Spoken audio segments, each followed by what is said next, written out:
Assalamualaikum warahmatullahi wabarakatuh. Halo, perkenalkan nama aku Talita Julia Rachma dengan NIM F1B025191.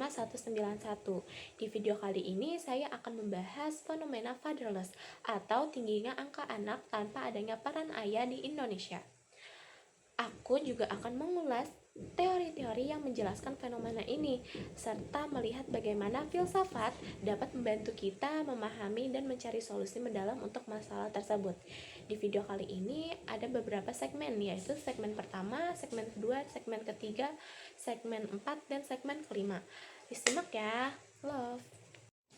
Segmen pertama yaitu akan membahas fakta fatherless di Indonesia. Data terbaru menunjukkan bahwa sekitar 20,1% anak di Indonesia tumbuh tanpa keterlibatan aktif ayahnya.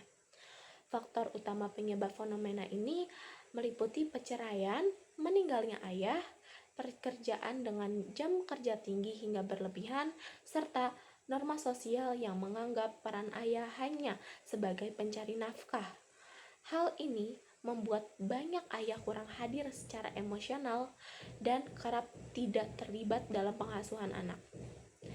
Wilayah dengan angka fatherless tertinggi adalah Jawa Barat, Jawa Timur, dan Jawa Tengah, di mana urbanisasi, tekanan ekonomi, dan kesibukan kerja membuat peran ayah dalam keluarga semakin terpinggirkan. Segmen kedua membahas teori-teori penjelas fenomena fatherless. Menurut teori attachment John Bowlby, keterikatan emosional yang kuat antara anak dan figur utama pengasuhan adalah fondasi kestabilan psikologis anak. Tanpa keterlibatan ayah, anak rentan mengalami depresi, kecemasan, dan kesulitan sosial. Psikolog Diana Setiawati menekankan ayah sebagai model maskulin yang mengajarkan nilai kemandirian, moralitas, dan ketegasan. Ketiadaan figur ayah sering menyebabkan kurangnya pembangunan karakter yang sehat pada anak. Menurut Brown Faberner dalam Ecological System Theory menunjukkan bagaimana faktor lingkungan seperti budaya patriarki memperkuat pandangan tradisional yang membatasi peran ayah pada pencari nafkah saja. Ini mensyaratkan transformasi nilai budaya agar peran ayah bisa optimal dalam pengasuhan.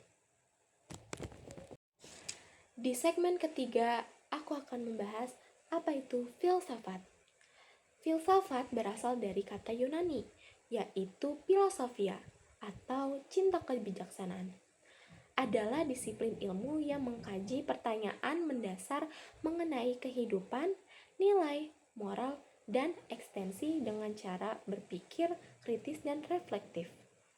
Filsafat membantu manusia memahami bukan hanya apa dan bagaimana, tetapi mengapa suatu itu penting, termasuk arti dan tujuan keberadaan ayah dalam keluarga.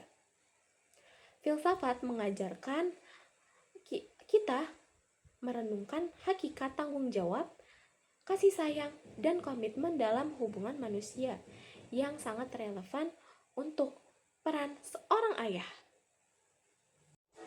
Di segmen keempat akan membahas teori filsafat yang relevan. Dalam konteks peran ayah, filsafat etika, terutama yang dikembangkan oleh Aristoteles, menekankan pentingnya kebajikan virtue ethics, yaitu karakter moral yang baik dan kebiasaan melakukan yang baik secara konsisten.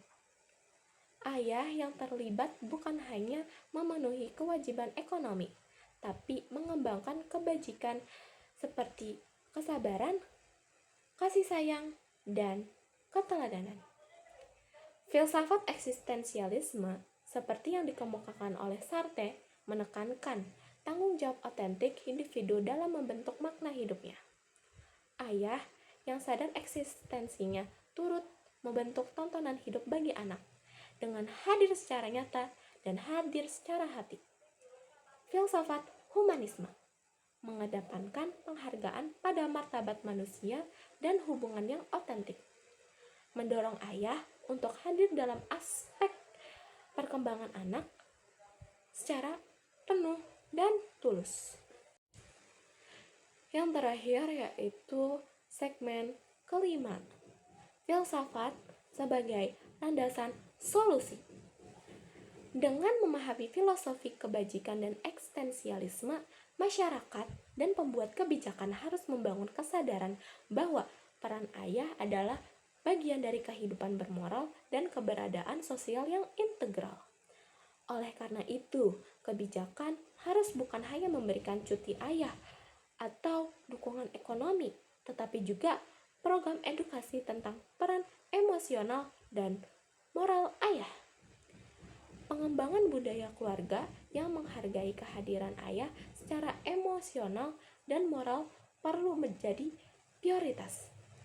Filsafat membantu kita mendesain kerangka nilai dan norma sosial yang lebih manusiawi dan berkelanjutan. Kesimpulan yang bisa saya tangkap yaitu tingginya angka fatherless di Indonesia disebabkan oleh faktor sosial, ekonomi, dan budaya yang kompleks. Dengan bantuan teori psikologis dan filsafat yang mendalam, kita bisa memahami dan menciptakan solusi yang menyeluruh, tidak hanya teknis tapi juga bermakna secara moral. Terima kasih. Sekian dari saya. Wassalamualaikum warahmatullahi wabarakatuh. Dan sekarang 12 November, Happy Father's Day. Love. Bye.